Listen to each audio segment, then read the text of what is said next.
Hello everyone, in this video I'm going to show you how to generate the audio from text in CapCut PC.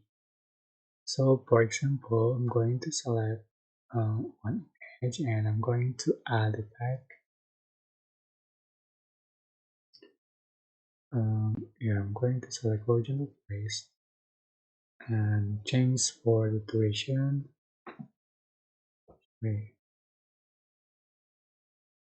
And after that, I'm going to add text that I want to generate audio.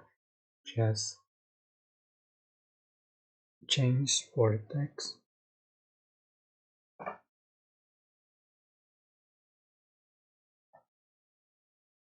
right?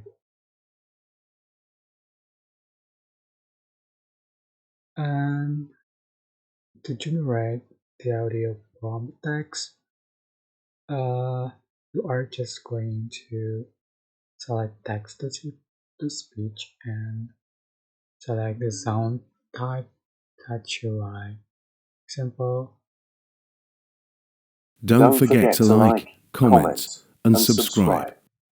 So if you want to use this sound, which is pretty small, you can just click start reading to applying the picture.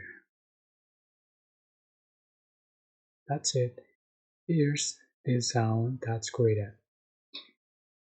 I hope this tutorial was able. Don't forget to like, comment, and subscribe. Yeah. If you have any question, please leave in the comment section below. Thank you so much for watching.